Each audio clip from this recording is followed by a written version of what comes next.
Babalik po po si Nanang. Hindi tayo nun matitiis. Maghanap ka ng trabaho. Pag maayos ka na, saka mo siya kunin. Gusto lang naman kitang ipagluto eh. Tulad ng ginagawa ng nanang mo. Sorry kung wala siya dahil sa akin. Kahit mawala na silang lahat, basta tayo, hindi natin iiwan ang isa't isa. Walang iwanan. Pag po nandito tayo, para na rin natin kasama ulit si Nanang. Babalikan kita.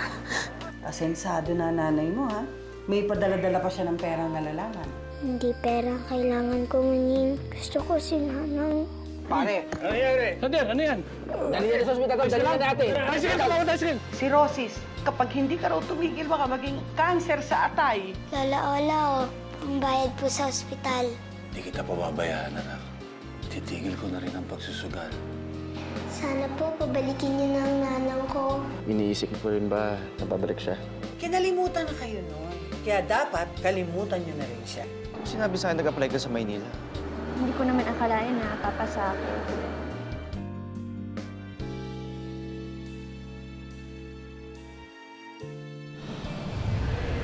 Otep, kausapin mo naman ako.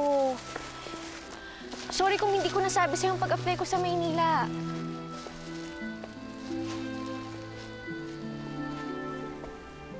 Hindi mo naman tatanggapin, di ba? Pero Otep, kasi full scholarship ang ino-offer nila sa akin eh. Pati dorm libre. Otep, sila lang ang nagbigay sa akin ng ganong offer. Sayang naman kung hindi ko tanggapin, di ba?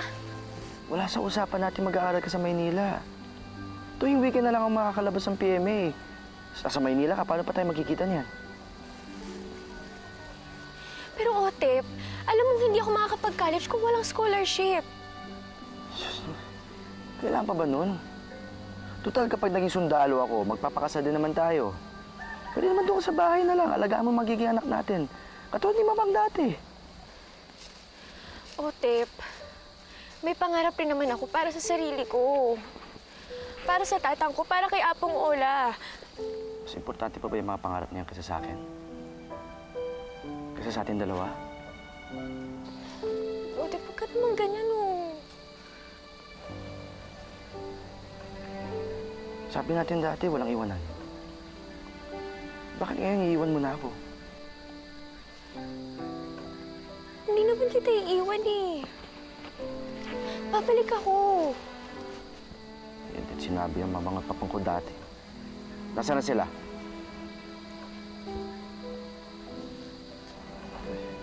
Alam mo, Andeng, pag-isipan mo yun na mabuti. Pag-isipan mo kung ano mas importante sa'yo. Kailangan ko na umuwi. Otep! Otep, biit lang!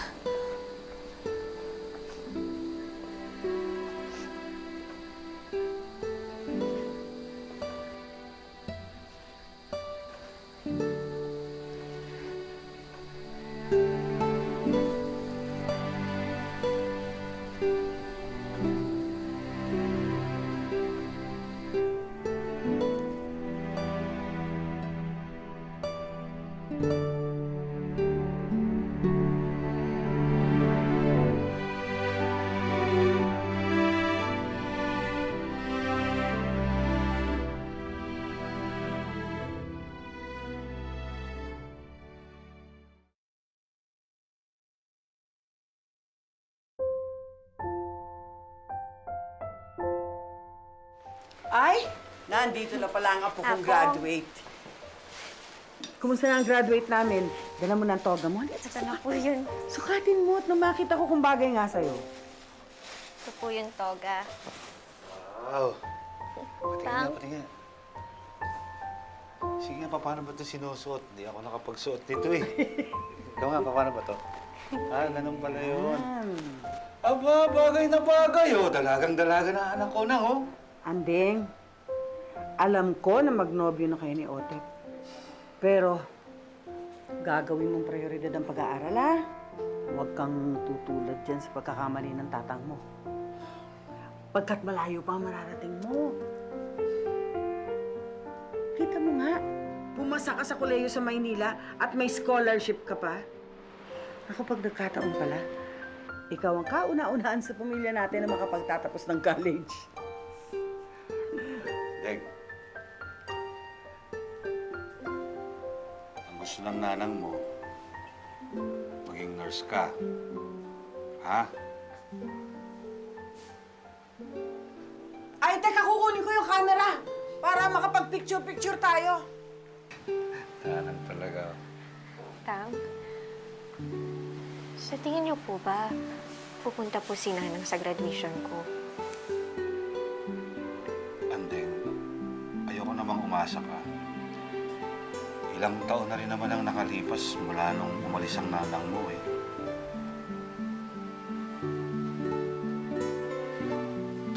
Oh, tara.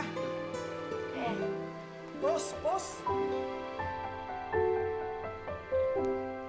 Ayun! Oo, di ba? Patingin ka.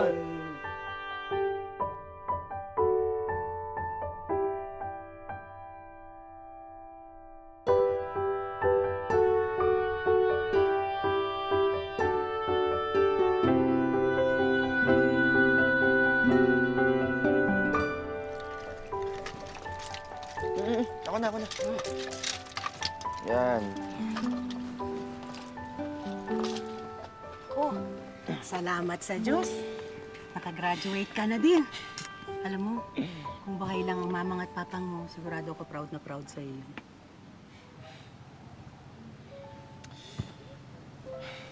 Hindi ko po ito magagawa kung wala kayo, auntie.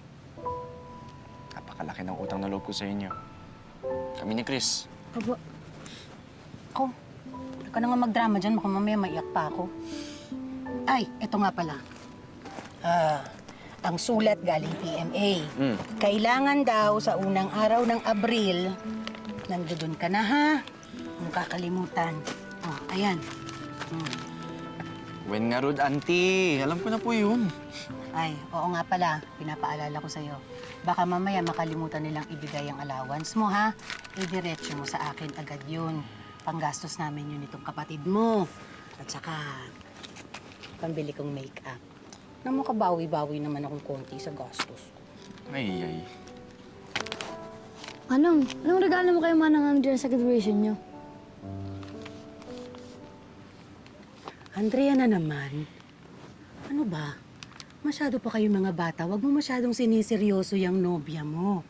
Marami ka pang kailangang gawin. Magsusundalo ka pa. Magpapaaral ka pa nitong kapatid mo. Hinay-hinay naman sa pag-ibig. Masyado pa kayong mga bata. Mamaya madisgrasya mo pa yan eh. Hindi naman. Pinapangako ko, auntie. Magiging sundalo ako. Kapag sundalo na ako, babawi po ako sa inyo. Sa lahat ng paghihirap niyo sa amin. At bibili ko kayo ng maraming makeup para makahanap na to ng boyfriend. Uy, talaga?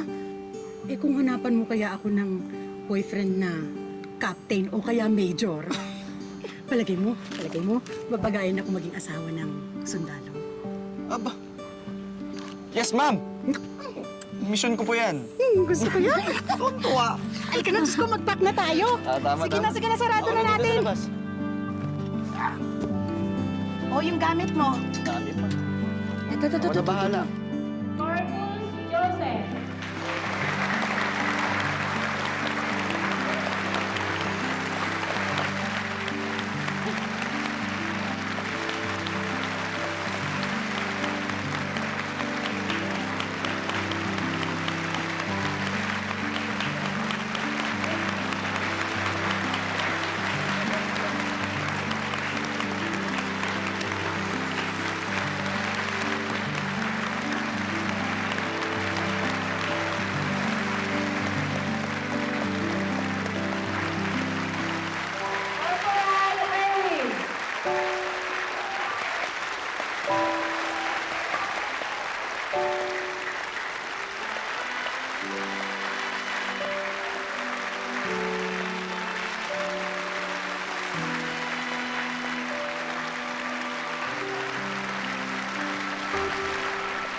Andeng! Ano yun? Andeng! Andeng! Andeng! Ano bang nangyari? Tang, nakita ko si Nanang. Nandito ho siya. Wala naman ah. Imposibleng pumunta dito yon. Ilang taon na rin naman siya hindi ko makontak, di ba? Namamalikmata ka lang. Mabuti pa bumalik ka na sa pwesto mo. Nagtitingin na tayo ng mga tao.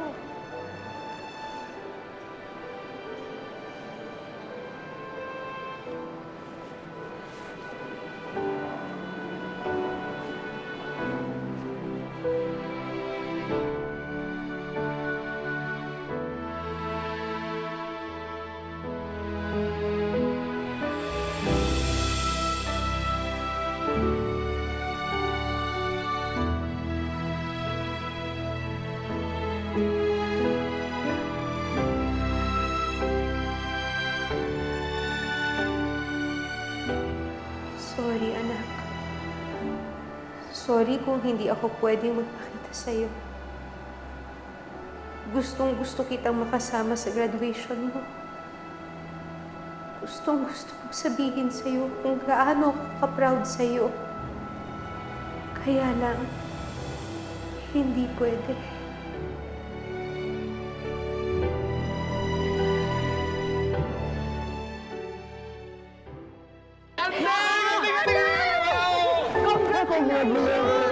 Ang galing-galing naman. Apo ko, dali kukunan ko kayo ng litrato. Okay. Yanay! Kunan mo nga kami. Sige po ako. Kunan mo nga kami. Sige ha. Okay. 1, 2, smile. Alam ka ba? Ayan. Patingin nga. Galing, patingin. Yan natin. Manang, nang. Ayan, sige. Paano ba ito? Sino mo na? Wala. Atang, mabait lang po ah. Ah, sige. Baka lang yan eh. Doon tayo? Otep. Congratulations.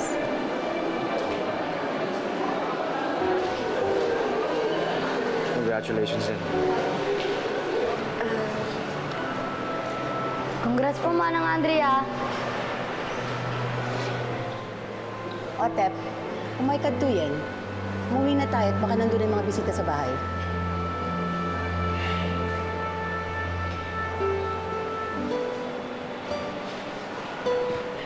Kailangan ko na malis. Oo, yan. Andeng! Kain tayo. Ano, ako tayo. Misa ka lang namang rumadoy tayo. Di ba? Tara. Tara na, sumunod ka. Patingin, yan ang sapatos mo sinasabi ko. Ang ganda. Kaaway pa rin ba kayo ni Otep? Pasensya ka na talaga. Alam mo naman, minsan yung bibig ko talaga walang preno. Hindi mo kasalanan. Nandun. Andeng! Kumakatuyin! Sige, Anding. Balik mo na ako sa kanila, ha? Balitaan mo na lang ako. Sige. Balitaan mo ako, ha? Congrats ah. Ikaw din.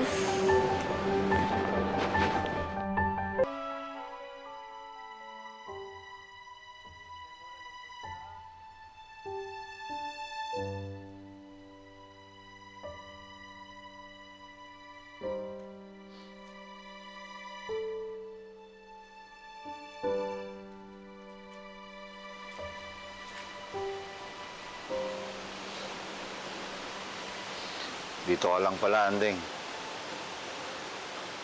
Atang. May nilagay lang po ako. Ito yung regalo ko sa'yo.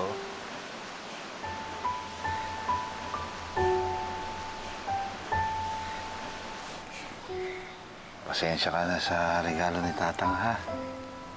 Tang, hindi mo naman ako kailangan regaluhan eh. Gusto lang kitang bigyan ng premyo. Aba, hindi yata biro yung ginawa mo. Kung ako nga, hindi ako nakagraduate eh. Kaya nga, proud ako sa'yo eh. Ba, biruin mo, magkokolehiyo ka. Sa Maynila pa. Tapos magiging nurse ka. O at magkakaroon ka ng magandang buhay. Kaya sana huwag mong gagayahin ang tatang, ha? Tang, kahit naman po mahirap tayo, masaya tayo eh. Kaya Tang, kapag nakapagtrabaho na po ako, pagbubutihan ko para hindi na ako kailangan magtrabaho, Tatang. Ako na ho mismo mag-aalaga sa inyo. At Apong, bakit?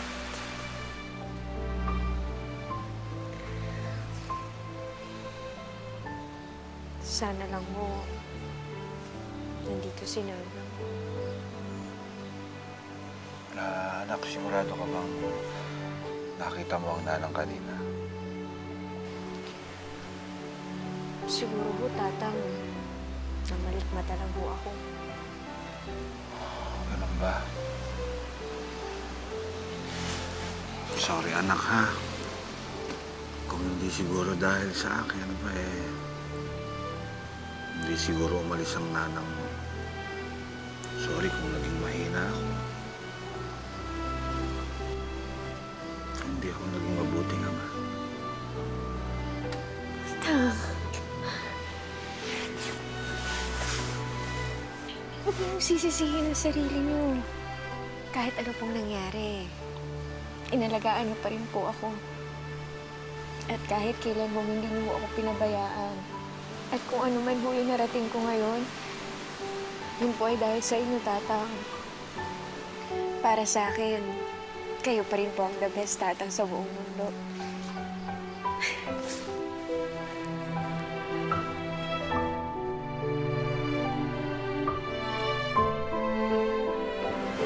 Sige na, anak, ha? At papasok na ang tatang. O, manager na ang tatang mo, eh. Ha? Sige na.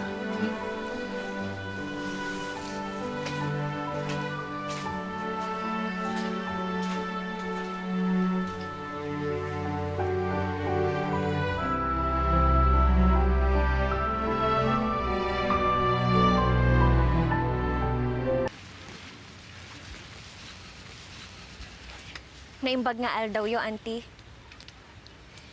Ilang beses ko ba naman sasabihin sa'yo na huwag mo akong tatawagang ante dahil hindi naman tayo magkaano-ano. Manang, nandyan po ba si Otep? At saka ito po pala, pinagluto ko po kayo ng ginataang munggo. Masarap ba yan? Baka naman masira ang diet ko dyan. Wala si Otep dito. Reception nila ngayon sa PMA. Doon na siya titira. Bakit hindi ba siya nagsabi sa'yo? Sige nga, Ruth, Manang. Salamat na lang po. Andrea, nag-aaway ba kayo ng pamangkin ko? Manang, medyo kasi hindi po kami napagkakasundoan eh. Sana wag na kayo magkaayos. Kasi marami pang kailangan gawin ng pamangkin ko. Marami pa siyang obligasyon. At hindi ka kasama doon.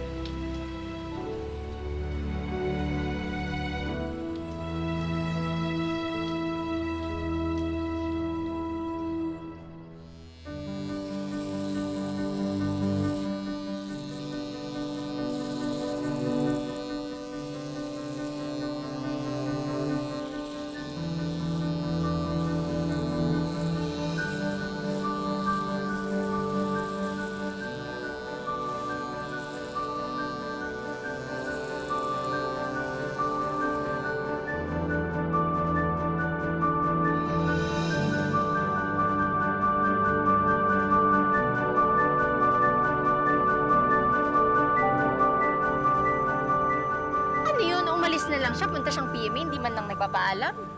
Gelay, galit pa rin siya sa akin. Ano kaya kung wag ko na lang ituloy?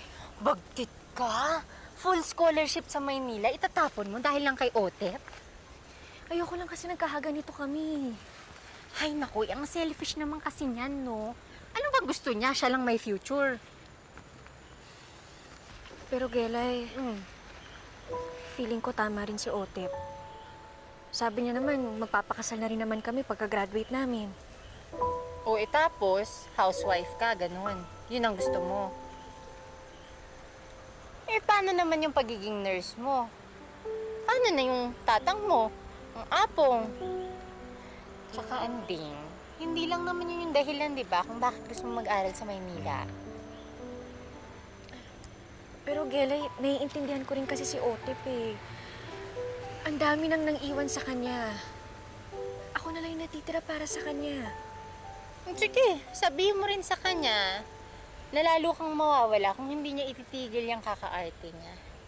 Siguro nga dapat maghiwalay muna kayo, Anding. Buong buhay mo, si Otep na lang kasama mo. Balita ko, marami daw gwapo sa Maynila.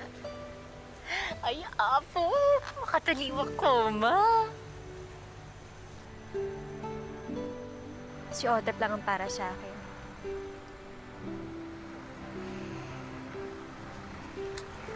Ayan na.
Bok, muhunin tayo sa religious service. Oo nga, bilisan na lang natin. Bok! Bok, tara na!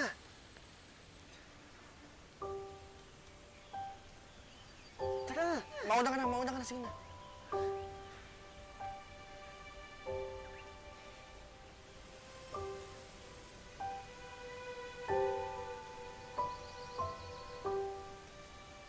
Otep, kausapin mo naman ako. Ano ba ginagawa mo, ha? Mapaparusahan ako sa ginagawa mo, eh. Otep, gusto lang kitang makausap.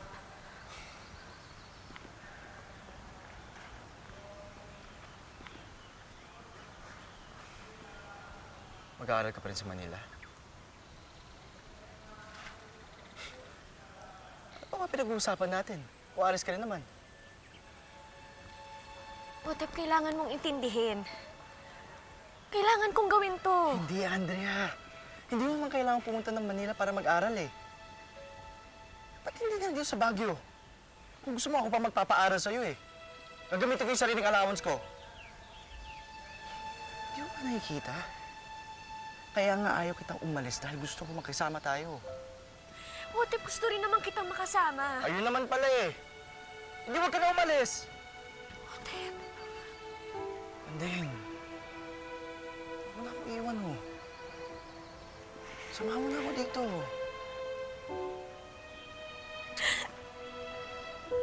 Sabi mo, gusto mo magkasama tayo. Na mahal mo ako. Tapos ngayon, gusto mo kong iwan para mag-aaral sa Maynila. Hindi ko maintindihan, eh. Otep, ayoko kitang iwan! Gusto kong pumunta ng Maynila dahil gusto kong makita ang nanang ko. Gusto ko siya mahanap. Mahal kita, Otep.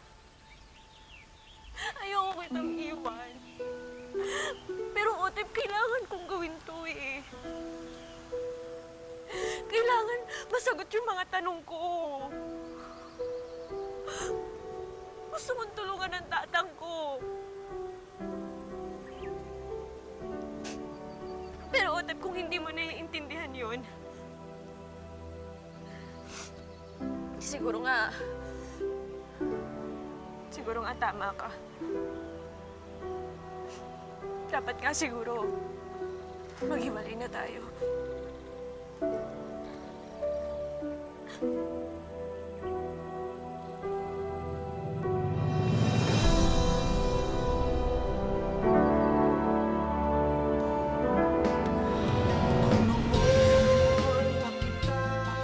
Miss ko ho kayo.